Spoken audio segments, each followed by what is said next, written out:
साबित हो गया कि इमरान खान को पाकिस्तान के खुफिया अदारे के अंदर से भी सपोर्ट मिल रही है। किसने कहा खान साहब यहाँ जान को खतरा है, आप चले जाइए। कल छुट्टी ख़त्म, छुट्टी कैंसिल और इमरान खान के हवाले से अहम इजलास होगा पार्लियामेंट का, जिसके अंदर बड़े और किस नौयत के फैसले किए जाएंगे। जनरल बाजवा ने मरियम और कैप्टन के हवाले से उनकी ज़ाती ज़िंदगी के ऊपर सवालात उठा दिए। एक हैरानकुन बात, दुनिया की तीनों बड़ी शख्सियात पुतिन, डोनाल्ड ट्रंप और इमरान खान मुश्किलात का शिकार क्यों हुए और इनमें कैसे ममासलत है, आज हम इन अहम खबरों के ऊपर आपसे बात करेंगे।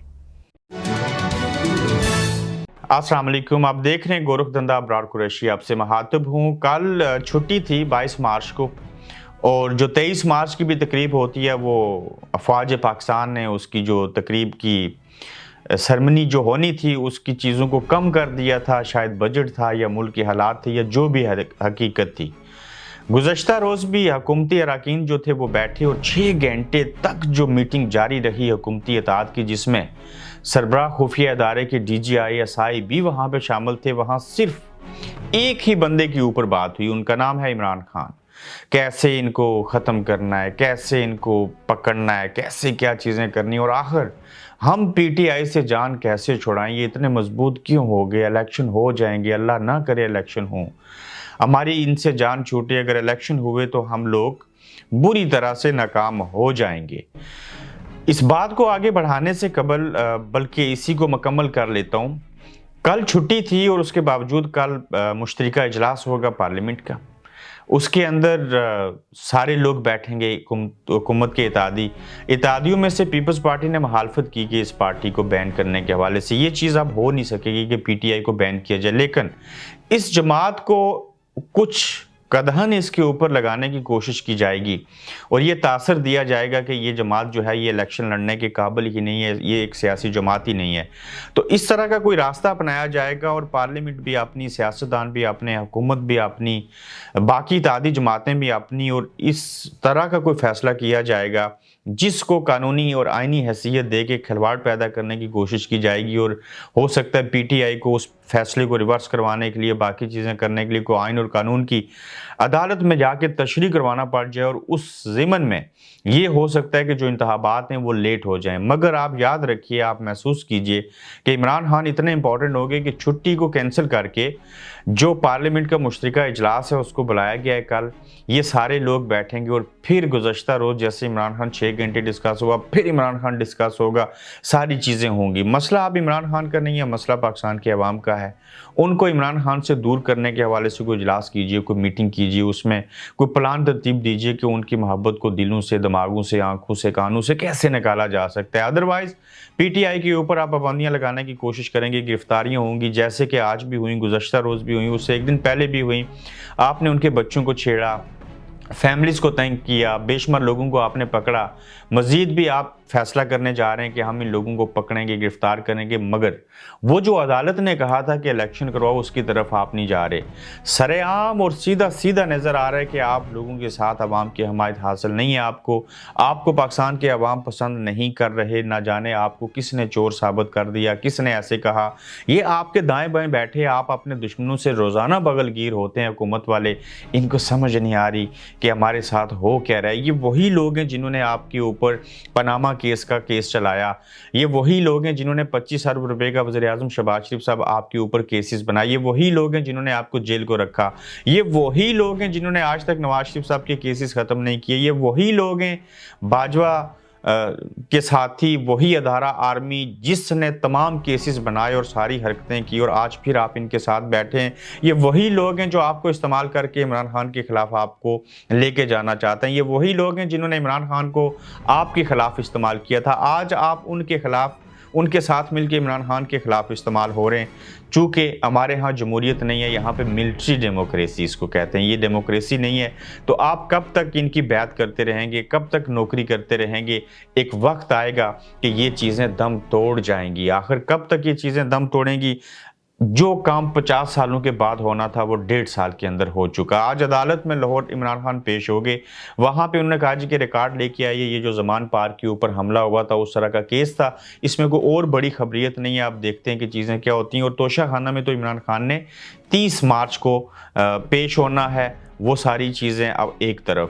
اب دیکھیے کہ خفیہ ادارے پاکستان کی انٹیلیجنس کے اندر سے بھی جو عمایت ہے وہ عمران خان کو حاصل ہے۔ وہ کیسے ہے کہ جب عمران خان اسلام آباد پہنچے تو وہ ایک جال تھا، میں نے 2 دن قبل بتایا تھا کہ یہ 9 FIR کے اندر ضمانتیں مل جانا لاہور سے، پھر عدالت کو بھی چینج کر دینا، یہ ایک جال بچھایا جا رہا ہے جس کے تحت عمران خان کو لگے کہ وہ محفوظ ہیں اور یہاں پہ چلے جائیں۔ اور عارف علوی بھی دعائیں کرتے رہے عمران خان کو راضی کرنے کے بعد کہ آپ لوور ہائی کورٹ بھی جائیں اور اسلام آباد جو جوڈیشل کمپلیکس ہے وہاں پہ بھی جائیں۔ جب وہاں پہ پہنچے عمران کی گاڑیاں آگے گئیں، پیچھے سے روڈ بلاک کر دی، جب وہاں پہ ہلہ گلہ ہوا، عوام وہاں پہ آگے، اور وہاں پہ وہ جو شخص تھا جس نے عمران خان صاحب کے بقول انہیں آ کے کہا کہ آپ کی جان کو خطرہ ہے لہٰذا آپ فوراً سے پہلے یہاں سے چلے جائیے، وہ شخص خفیہ ادارے کا بندہ تھا اور اس نے ہی عمران خان کو یہ پیغام دیا، اور اس سے یہ ثابت ہوا کہ لوگ ہر ادارے کے اندر سے، چاہے وہ پولیس ہو، چاہے وہ حکومت کے اتحادی ہوں، ایون نون لیگ کے اندر سے بھی لوگ عمران خان کے لیے جاسوسی کرتے ہیں، ان کو چیزیں بتا دیتے ہیں۔ ایک طرف یہ حالات ہیں کہ عمران خان کو پارٹی کو ختم کرنا ہے، ان کو جیل میں ڈالنا ہے، ان کے اوپر 100 FIR ہو گئیں، اگر یہ سکیم نہ ہوتا، یہ جال نہ ہوتا تو 100 FIR جو ہیں وہ کاٹنے کی ضرورت نہ پڑتی۔ اس جملے پہ واپس آتا ہوں کہ ایک طرف یہ حالات اور دوسری طرف مسلم لیگ نون کی MNA جو ہیں وہ گزشتہ روز چھوڑ کے عمران خان کے ساتھ شامل ہو گئے۔ جو ضیاء الحق صاحب کے بیٹے ہیں جاز الحق، ان کی اپنی پارٹی تھی، وہ بھی PTI میں چلے گئے، پارٹی کو چھوڑ دیا۔ تو کیسے آپ اس بندے کا مقابلہ کریں گے؟ آئین کو پیچھے چھوڑ کے، قانون کو نظر انداز کر کے ایسے نہیں ہو سکے گا۔ اور عمران خان کو ہر جگہ سے یہ جو سپورٹ مل رہی ہے، جو حمایت حاصل ہے، یاد رکھیے گا اگر اوپر والی ذات بندے کو چاہتی ہے کہ وہ زندہ رہے تو کوئی اس کو نہیں مار سکتا۔ اب تک عمران خان اگر زندہ ہے تو ظاہر ہے اس کے ساتھ جب تک اللہ نہ چاہے کوئی شخص دنیا سے نہیں جا سکتا۔ عوام کی حمایت اس بندے کے ساتھ شامل حال ہے، ہر ادارے کے اندر سے لوگ ان کے ساتھ موجود ہیں۔ اس وقت ایک ایسا وقت آن پہنچا ہے کہ اگر آپ لوگ کوئی کو کرنا چاہیں مارشل لاء کے لیے، کوئی معاشی ایمرجنسی لگانا چاہیں، کوئی یہاں پہ اور کھلواڑ کرنا چاہیں، الیکشن نہ کروائیں، یہ معاملہ اب عوام کے پاس چلا گیا اور عوام کسی بھی چیز کو قبول نہیں کریں گے۔ اس وقت سے ڈریے کہ ہم سوچتے تھے کہ ٹرکی کے اندر لوگ جو تھے وہ ٹینکوں کے آگے لیٹ کے تھے، یہ چھوٹی بات ہے۔ اس پاکستان کے اندر کچھ اور ہوگا۔ کیوں؟ عوام بھوک و افلاس کا شکار ہیں، وہ پریشر الگ ہے۔ ان لوگوں کو معذرت کے ساتھ شعور آ چکا ہے، ایک ایک شے سرعام دیوار کے اوپر پڑی جا سکتی ہے کہ ہو کیا رہا ہے۔ یہ 100 FIR آپ نہ کاٹتے، باقی چیزیں نہ کرتے تو شاید اب تک عوام کے اندر شعور پیدا نہ ہوتا۔ آپ نے خود غلطیاں کی بھائی لوگوں، آپ 70s کے دور سے باہر نکلو، 90s کے دور سے بھی باہر نکلو، آپ کی عمریں زیادہ ہو چکی ہیں۔ یہ جدید دور کی قوم ہے، ان کو ایک ایک چیز کی خبر ہے، ان کو ہر بات کا علم ہے۔ یہ اب آپ کی باتوں میں نہیں آنے والے، یہ آپ کے کسی کھلواڑ کو نہیں مانیں گے۔ اداروں کی عزت کو بچائیے، اپنے آپ کو بچائیے، دوسروں کی عزتوں کا خیال رکھیے، ایک دوسرے کو معافی دے دیجئے، نئے سفر کا آغاز کیجئے، اس ملک اور قوم کے بارے میں سوچئے، ورنہ وہ وقت بھی آنے والا ہے جب پوچھا جائے گا آپ سے کہ یہ جو آپ کاروبار کرتے ہیں اس کا حساب دیجئے، تب شاید آپ حساب دینے کے قابل نہ ہوں۔ دنیا کی 3 بڑی شخصیات جس میں ڈونلڈ ٹرمپ، پیوٹن اور عمران خان مشکلات کا شکار کیسے ہیں؟ عمران خان کے اوپر توشہ خانہ کیس ہے، ڈونلڈ ٹرمپ کے اوپر ایک فاحشہ عورت کے ساتھ لین دین اور اس طرح کی چیزوں کا کیس ہے، وہ بھی ان کو گرفتار کرنے کی باتیں ہو رہی ہیں۔ پیوٹن جو ہیں ان کے اوپر وہ جنگی حوالے سے international court of justice, international ایک عدالت نے فیصلہ دیا ہے، وہ بھی مشکل میں ہیں۔ یہ تو ایک ہوگی کامن چیز۔ آگے بڑھتے ہیں کہ جنرل باجوہ کی آپ ادائیں دیکھیے، ان کی جسمانی حالت دیکھیے، خاص کر ان کی ذہنی حالت دیکھیے۔ حیرت ہے کہ اس طرح کے لوگ بھی پاکستان آرمی کے آرمی چیف رہے، یعنی کہ میں امیجن نہیں کر سکتا کہ جس بندے کا IQ لیول اتنا ہے یہ پاکستان کی فوج کا سپہ سالار رہا۔ انبلیویبل، یعنی کہ डिस्क्राइब नहीं कर सकते हम इस बंदे की पर्सनैलिटी को और चीज़ों को, अगर करना भी चाहें। वो कहते हैं कि मुझे पता चला कि मरियम और कैप्टन सफदर जो हैं वो अलग अलग सोते हैं और एक कमरे में नहीं सोते, चूँकि वो मियाँ बीवी हैं। अब ये बात किसी सहाफ़ी को कहने की क्या ज़रूरत है? मरियम साहिबा, आप जिस बाजवा साहब की वजह से आज सज़ाएँ काट रही हैं, इस नहज पे पहुँचे कि वोट को इज़्ज़त दो का बयानिया छोड़ दिया। अगर आप वोट को इज़्ज़त दो का बयानिया रखते, नवाज शरीफ को लोग दूसरा बट्टो मानते।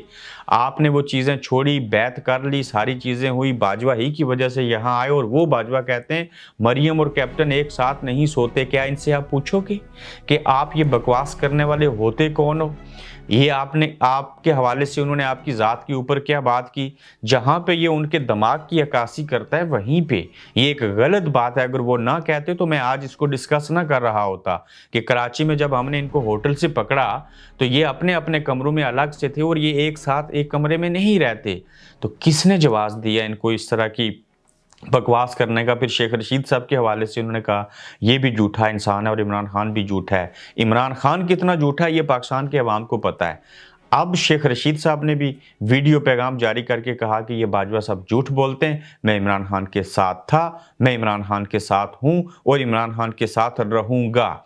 तो बाजवा साहब, आपकी जिस्मानी और ज़हनी हालत ठीक नहीं है, बेहतर है कि आप खामोश रहा करें, इसी में बेहतरी होती है। और पाकिस्तान के अंदर बेशुमार अंदरून खाना हालात ऐसे बन चुके हुए हैं कि इमरान को जेल में डालना, इमरान को गिरफ्तार करना, इवन मार देने के बाद भी आप लोग सुकून में नहीं रह सकेंगे। बुरे हालात हैं, बुरी सूरत हाल है। ये जो आपकी नब्ज़ चल रही है कल DGISI के बकौल, ये नब्ज़ हमारे कंट्रोल में नहीं है। इससे ज़्यादा एहसास इदारे का सरबराह और क्या कह सकता है? बहरहाल होना ये चाहिए कि जिसमें मुल्क और कौम का फ़ायदा है वो काम होने चाहिए। ज़ातियात से बाहर निकलना चाहिए, अना को मार देना चाहिए। ये पुराने खिलवाड़ बंद होने चाहिए। किसी ने चावल चोरी किए थे, किसी ने भैंस चोरी की थी, किसी ने तोशाखाना से गड़ी ले ली थी, फ़लाँ चीज़ हुई थी। अगर तोशाखाना का केस सच्चा होता तो 100 FIR क्यों हुई? जवाब दीजिएगा। बेटे से तनख्वाह न लेने के ऊपर मियाँ साहब के साथ भी आपने जो कुछ किया, आज मियाँ साहब कहाँ खड़े हैं? 25 अरब रुपए की करप्शन का केस था, उसमें गवाहान ही मारे गए। क्या क्या नहीं हुआ यहाँ पे। वक्त आ रहा है कि दिमाग इस बात की इजाज़त देता है कि वो सब कुछ कह दिया जाए, वो सब कुछ कहना चाहिए जिसकी इस वक्त ज़रूरत है, वरना ये सारे राज और सारी चीज़ें दिमाग में और सीने में दफन करके खुद दफन नहीं हो जाना चाहिए। कोशिश कीजिए कि लोगों को मौके नहीं दीजिए कि वो बोल उठें और मज़ीद बोलने के बाद किसी की बढ़ाई जो है वो कम हो जाए। अपना ख्याल रखिएगा, अपना फीडबैक दीजिएगा। अगले एपिसोड में फिर मिलेंगे। आप देख रहे हैं गोरखधंधा अब्रार कुरैशी के साथ।